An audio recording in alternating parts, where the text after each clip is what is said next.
वालेकुम अस्सलाम ma'am. Ma'am, Israel और फ़लस्तीन के बीच में इतनी बड़ी जंग शुरू हो चुकी है, लेकिन अभी तक आपने कोई अपना बयान नहीं दिया, कोई स्टेटमेंट नहीं पास की। अच्छा, वो देखिए, सबसे पहली बात तो ये है कि मैं बहुत एकेडमिकली और प्रोफेशनली मसरूफ थी।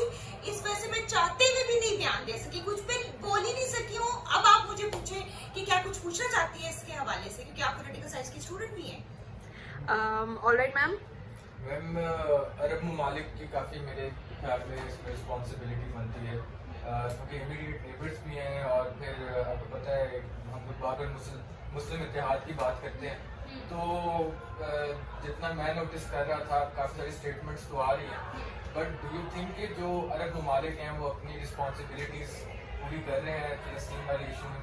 अच्छा, देखिए, बड़ी अहम बात आपने की है। इजिप्ट ने 1979 में, जॉर्डन ने 1994 में, और अरब लीग के जितने भी ममालिक हैं, जिसमें यूएई, बहरीन, मोरक्को और सूडान आता है, इन्होंने 2020 के अंदर वायदा किया इजराइल के साथ, ठीक है। और आपको पता है कि सऊदी अरब जो है वो अब करने जा रहा था नॉर्मलाइज ताल्लुकात थे।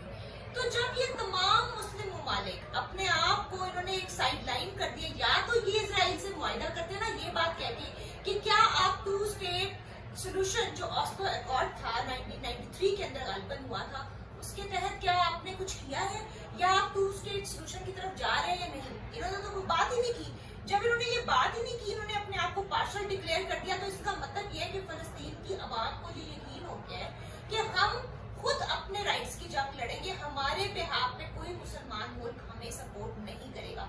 तो रिस्पॉन्सिबिलिटी मौजूदा जंग की इन तमाम खित्ते के ममालिक के ऊपर जो है वो आती है। लेकिन मैं आपको एक और बात बता दूं, जब हम अरब ममालिक की बात करते हैं ना, तो इसमें 2 शेड्स हैं। एक है अरब ममालिक के जो हुक्मरान हैं, और एक अरब ममालिक के जो लोग हैं। हर जगह पर प्रोटेस्ट हुआ है इसराइल के खिलाफ, हार्वर्ड के अंदर भी हुआ है। इवन आप देखें कि वहाँ के हार्वर्ड के प्रोफेसर्स ने अपने स्टूडेंट्स को प्रो पैलेस्टाइन पोस्ट से भी मना कर दिया है। तो ये बहुत बड़ी एक आपको नजर आ रहा है। तो मुसलमान ममालिक ने खुद ही उनको एक खित्ते में बंद करके, साइड पे करके ये प्रूव कर दिया कि हम आपके साथ नहीं है। तो फिर वो क्या करते? उनके पास यही एक हल रह जाता था कि वो खुद से अपनी जंग लड़ना शुरू करते।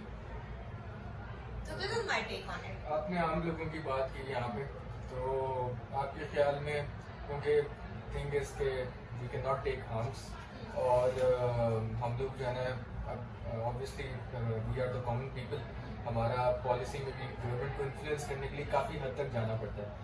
तो आपके ख्याल में जो इन ममालिक के आम लोग हैं, उनकी क्या रिस्पॉन्सिबिलिटी बनती है? What should we be doing at the moment? देखिए, हम अगर आप सिर्फ पाकिस्तान की एक्सक्लूसिवली बात कर रहे हैं, तो पाकिस्तान तो अपने इंटरनल मुआशी और सियासी मसाइल के अंदर इतनी बुरी तरह फंसा हुआ है, उसकी पोजीशन ही नहीं है इस तरह की कि वो कोई भी स्टैंड ले सके।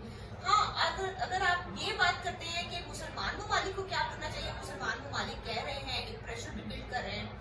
पिछले 2-3 दिन पहले जब इसराइल ने ये कहा है कि हम इनको खत्म कर देंगे और वो हम फुल फ्लेज ऑपरेशन करने लगे हैं, तो आपने देखा है कि किस तरीके से एकदम से एक शुरू हो गई डिबेट कि इसराइल को रोका जाए, किसी न किसी तरीके से रोका जाए। तो आई थिंक वो इस हिसाब का जो रोल है वो तो प्ले अपनी तरफ से कर ही रहे हैं। जी, आप भी कुछ पूछना चाहते हैं या आप बताएंगे? ओके मैम, जैसे कि इजराइल का जो प्रेसिडेंट है, उन्होंने बोला कि वो वहाँ से गजा में से सबको इवैक्यूएट कर देंगे। आपको लगता है कि उनके पास इस तरह की पावर है या इस तरह की अथॉरिटी है, वो कर सकते हैं? Is it possible? देखिए, जो जहाँ तक आर्म्स की बात है, तो इसराइल के पास बहुत जबरदस्त आर्म मौजूद हैं, और आपको पता है वो उनको फंडिंग कहाँ से आ रही है। अमेरिका उसको पूरी सपोर्ट कर रहा है। लेकिन आपको ये पता होना चाहिए कि गजा की पट्टी के ऊपर 2 मिलियन की पॉपुलेशन है पैलेस्टीनियंस की। तो वो 2 मिलियन को आप जितना भी मारेंगे, क्या आप उनको खत्म कर सकते हैं? अच्छा, चले फॉर एग्जाम्पल, आप बम्बार्डमेंट करते हैं, बड़ी आप कैजुअल्टीज वहां से आती हैं, और आप उनको खत्म करने की जो है वो करते हैं। तो क्या इसराइल का अपना हुजम और अपनी कैपेसिटी उतनी है कि वो ये सारे फॉल आउट को बर्दाश्त कर सकती है? ये भी इसमें बहुत अहम सवाल है। तो मेरा ख्याल है ये बातें आप कह सकते हैं, लेकिन ये बातें ऑन सरफेस आप पूरी नहीं कर सकते, आप इसको निभा नहीं सकते इस तरह की। बेहतर ये है कि आप ऑस्लो अकॉर्ड के ऊपर जाएं और 2 स्टेट जो सोल्यूशन है उसके ऊपर ही अमल करें, यही सबसे ज्यादा अहम है इसमें। जी मैम, मेरा क्वेश्चन ये था कि ये जंग तो छिड़ चुकी है, लेकिन और मेरे ख्याल से ये रुकेगी भी नहीं अगर ये फैलती है। तो इसके दुनिया पे क्या असरात होंगे? अच्छा, ये बड़ी मजे की बात यह है कि ईरान के जो है हुक्मरान, उन्होंने कहा है कि हिजबुल्लाह अगर आ गया इस जंग में तो फिर आप there is no way out. तो इसका मतलब ये है कि ये लेबनान तक, सीरिया तक ऑलरेडी हमने देखा है जंग जो है वो फैलाव है। और सबसे अहम बात, इस खत्ते के अंदर आईएस और आईएसआईएस एक्टिवेट है। ठीक है, जब वो एक्टिवेट है और अगर सपोज आप ये जरा सोचे कि इसके साथ मिल जाते हैं, हमास के साथ मिल जाते हैं, तो फिर क्या नुकसान हो सकता है। और डिस्टेंट ग्रुपों की ऑलरेडी इस खत्ते के अंदर मुख्तलिफ छोटी छोटी छोटी हमें ग्रुप्स नजर आ रहे हैं। तो मेरा ख्याल है ये फिर पूरे खत्ते तक जंग फैलेगी। इसमें ईरान भी आएगा, इसमें सीरिया भी आएगा, इसमें लेबनान भी आएगा और इसमें सारे ममालिक जो है वो लपेटे जाएंगे। तो it's going towards a bigger war.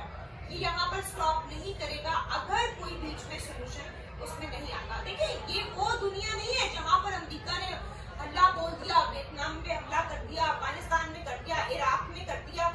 ये वो एक अलग सिचुएशन है। लेकिन यहाँ पर की जो रियलिटीज है ना वो बड़ी डिफरेंट है। और ये बेंजामिन नेतन्याहू को ये चाहिए कि वो अब ये जो 1996 से अब तक वो हुकूमत के अंदर आने के बाद यही कर रहे हैं कि गजा की पट्टी से लोगों को वहां पर एथनिक क्लींजिंग भी आप इसको कह सकते हैं कि वहां आबादियां बसा रहे हैं और वो आबादियां जो है वो मुस्तकिल फलस्तीनियों के साथ एक लड़ाई कर रही है और जंग लड़ रही है। जैसे लाइटर नोट के ऊपर नेटफ्लिक्स के अंदर बहुत सारी छोटी छोटी शॉर्ट फिल्म्स भी हैं गजा में जिंदगी किस तरीके की मुसलमानों के लिए और पैलेस्टीनियंस के लिए मुश्किल है वो। तो अगर आपको कभी मौका मिले तो वो जरूर देखिएगा। It tells you the real story और शॉर्ट मूवीज। अमेरिका अपने आप को सुपर पावर डिक्लेयर करता है, लेकिन उसे चाहिए कि जंग रुकवाए। वो अपना जो वेपन है वो सप्लाई कर रहा है, कह रहा है कि हम इसराइल के साथ। आज अमेरिका जो है वो सुपर पावर था। 20 साल अफगानिस्तान में जुड़ने के बाद 4 साल लगे उसको वहां से निकलने के बाद, बिल्कुल सुपर पावर है। फिर वो साथ जो है वो बेस्ट इंटेलिजेंस एजेंसी फेल हो जाती है, उसको पता ही नहीं चलता हमास किस तरीके से ये कर रहा है। तो ये पहले तो ये फॉल्टी किस्म के नारे हैं कि जी हमास ये है तो अमेरिका ये है, मेरा नहीं ख्याल। अलबत्ता responsibility as important international factor जरूर है, ना सिर्फ अमेरिका की है बल्कि जितने खलीजी ममालिक है उनकी भी रिस्पॉन्सिबिलिटी है। इसके अलावा जापान और बाकी जो यूरोपियन ममालिक है उनकी भी रिस्पॉन्सिबिलिटी है। तो वो मिलके इसके रिजल्ट्स को जरा मिनिमाइज कर सकते हैं। क्योंकि रशिया ने तो मुतालबा किया है कि यूएन से के जंग बंदी का मुतालबा उसने किया है, जंग बंदी का। अब ये इट डिपेंड्स के किस हद तक और कितनी कैजुअलिटीज के बाद ये स्टॉप होते हैं, रुकते हैं और ये कैसे जाते हैं। मेरा ख्याल है मैंने सारों के सवालों के जवाब दे दिए। Thank you so much. Thank you ma'am, thank you so much.